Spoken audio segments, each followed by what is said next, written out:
2 meetings in 3 weeks. Today's winner will take control of the division, at least for the moment, because the two teams are tied in the NFC South. And here's the simplest scenario for both. Tampa needs to win 2 of their last 3. They play the Panthers twice and at the Dolphins in Week 17. Carolina's chance to win the NFC South is down to 4% with a loss today. Their simplest path is just to win both games against Tampa. Bryce Young sat down with our Kimberly Martin before what is one of the biggest games of his career.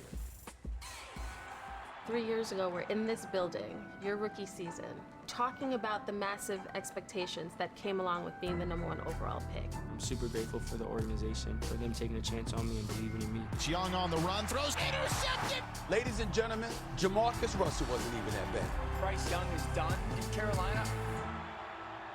How have you grown in this role as quarterback for this franchise? I'm a big believer that everything happens for a reason, and I feel like I've grown as a player, as a person, understanding this league, understanding what comes with this position. I have the utmost confidence in this team, this organization, this locker room. Still the same person, still with the same goal, and I'm grateful just to be able to have the opportunity to chase that week in and week out. Hey, family on 3. 1, 2, 3, family! One of those guys in the locker room is Andy Dalton. Here's what is that relationship like now? How have you two gotten closer over the time that you guys have been together? Yeah, since I got here, that's been my guy. I'm super grateful to have a vet like Andy. He was like day one. He's like, hey, I'm here to help. I'm here for anything you need. With all the success he's had, him to be able to have that approach, that meant a lot to me. When you weren't playing, was the relationship, was it hard to maintain that? We would joke about that during that time of like, we'd always be like, well, I'm glad we're friends. This would be pretty awkward if we weren't. Bryce the snap. Touchdown, Carolina! Panthers walk it off in overtime in Atlanta. From one Carolina Panther to the current Carolina Panther. I'm proud of you, bro. Keep rocking and rolling. When we sat here 3 years ago, what was the biggest concern you had at that point in time? And what's your biggest concern in this moment? I'm sure I didn't have any at that time, to be honest with you. I don't have any now.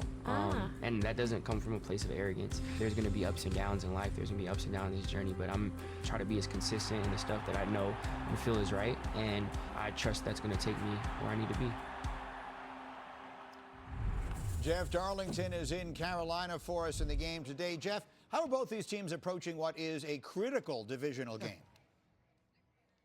Well, Greeny, this game is such a conundrum. We're talking about two teams that are fighting for a divisional title in a home playoff game, while also simultaneously both trying to figure out exactly who they are. Now, I spoke with Panthers GM Dan Morgan, and he said this is a young team that's trying to figure out consistency on a week-to-week basis. The Bucs, meanwhile, a much more complicated situation. They started the season so hot, and yet since their Week 9 bye, they are 1-5. That frustration boiled over for Todd Bowles in an expletive-laden rant last week, dropping F-bombs one after another. I'm told that he had a similar message in the locker room. It has been well received throughout this week, though. This team understands that the defense needs to be better, but Baker Mayfield did say that nobody in this building is pointing fingers at each other. He believes that they have a full offensive weaponry. They're going to have all the receivers out there. They're going to have Bucky Irving out there. And he said, if we need to score more than 28 points to put the game out of reach, we should be able to do that. So if they want a shootout today, we'll certainly watch one, Greeny.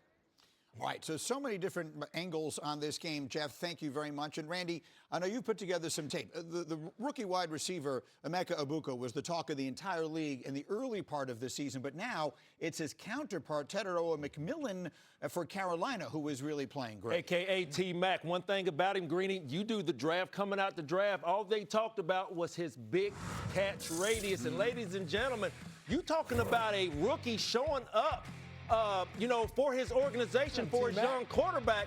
I want you to look at how this man snags the ball out of the air, Brew. Look at the hands and eye coordination from this young wide receiver. But this second one right here, I want you to look at him running this dig, and I want you to look how he twerks his body up in the air and being able to stick his hands and catch that ball clean right there. So everything that you heard Coach Todd Bowles say to his team, we felt it all the way up here, all the way in New York. So it's a big game for both teams, but I really think if the Carolina Panthers can get this game here, it can really change the trajectory of how we look at this franchise for the future. Let's actually play that again. For those who don't remember it, Todd Bowles, who is generally pretty mild-mannered, was quite animated after his team lost what was a terrible game a week ago Thursday against Atlanta. This was what he said. It's inexcusable. You don't make excuses. You gotta care enough where the shit hurts.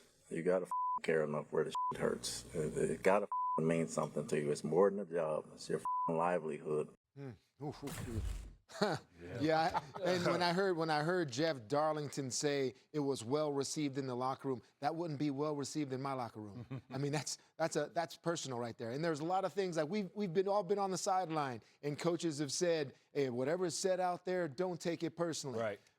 But we know some things you take personally. And to get Todd Bowles, we all know Todd Bowles, to get him in a place where I can't get these guys to play, where he has to say that, I think you have got to see the Tampa Bay Buccaneers come out with their skin on fire, as you like to say, Rex. I mean, popping out their skin, whatever it may be, because my coach just said, I don't care.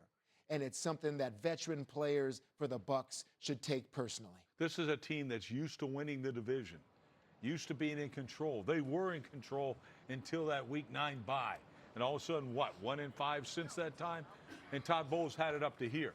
And to me, I think he treats his guys like men. There's no question about it. But every now and then, you got to let it happen. Yep. You got to let it eat. And I love the message he sent. Yeah. And that message also he puts towards himself, his staff, and the team. Yeah. That it's got to matter. And to sit back, you got it right in front of you. This is going to be a great example of it. Look, Carolina is no slouch when they play at home. I can assure you that. But they got to show up. This is a team that prided themselves on having one of the best run defenses in football, a great defensive-minded coach in Todd Bowles. Where has that been? And to me, today, they better show up because Rico Dowdle, all right, they will lead no Dowdle, and Chuba Hubbard will rotate in there. And to me, this is going to be it. But it's going to come down to this. Do you have it in here? Do you really have the championship pedigree in here? Yeah, not just veterans, but rookies too. Ibuka, you said he started on fire, and now it seems like no, McMillan, the rookie on the other side, is the one that's on fire because Ibuka, 117 targets and 58 receptions. They're forcing him the ball, but that's a 49% rate. I mean, it should be 70%. Puka Nacua, Diggs in New England, you're 70, 75%. I mean, Ibuka has hit the rookie wall. And Todd Bowles is talking to rookies, to veterans, all alike, like, fellas, let's go. This season's still here. A lot of people had a hand in that. And listen, I love that Todd Bowles did this. This is normally a very reserved guy, obviously very respectful. But, I mean, Baker Mayfield with the interception late in that game, right? They had no business losing. Then they give up a conversion on 3rd and 28, 2 big chunk plays, right? Obviously, hopefully they'll learn from it. You saw Mike Evans after the game, too, obviously pretty furious. But both these teams are so funny. I mean, they're both in a very similar boat. We've seen them beat phenomenal football teams. Carolina Panthers just beat the Rams. They went into Green Bay, beat the Packers, and then they lose to the Saints last week, right? The Bucs are the same way. We saw them beat the Seahawks and the Niners in consecutive weeks. Oh, and then they dropped to the Falcons and the Saints, right? Like, which team is going to show up? Both these teams have had so many ups and downs. But that kid right there, Bryce Young, I think, has quietly really developed. Listen, he got benched last year. You heard Kmart ask him about it. But there's been steady development. And listen, this hasn't really been a great situation for a #1 overall pick, right? He's on his second coach. There's been a lot of turnover there. But I've been really impressed with his resolve. I know he's not a big guy, Rex. I know that. But he's got a unique skill set. He's incredibly elusive. He's accurate. And when he gets confident, this guy can really throw the football. Go ahead. Go ahead, Rex. It's on you. Go ahead. Well, I was just going to say this. Look, you guys know I don't like small quarterbacks. I mean, I absolutely hate them because this is such a size-speed league. But this guy's not playing small this year compared to his rookie year. I was like, he's got no chance. Right. But he's not playing that way. He is athletic. All right. Ooh, we getting some love from Rex on Bryce Young. Let's go. Not too much. Let's go, Rex. Come on, give it to him. Let's pump the brakes on it. But I'm seeing a more poise. It has got more poise. All right. And you know what helps? Having that big wideout you've been talking about, Randy, 6'5" wideout. Like, but I see a different guy, and especially at home. I think this team gets a lot braver at home, especially on defense, and that could be a problem for Baker Mayfield and company if he's going to start throwing balls on the cover. You know, real quick, we all saw, you know, the last time the Tampa Bay Bucs was on the field, how they lost the game. But not going to take, you know, anything, you know, lightly for the Carolina Panthers. They laid an egg last week in New Orleans, how they lost that game. So all of this talk about how Todd Bowles, the soundbite, bringing his, having his team ready to play. Hey, Coach Canales, y'all lost a tough one in New Orleans last week. So hopefully at home in front of the hometown fans, that's the city I live in, Alex. Had them boys ready to rock and roll. I can't wait to see this one, though. If Carolina had won that game last week, this would be a hat and T-shirt game for them. But by dropping it, they leave themselves in a position where they will probably have to beat Tampa twice.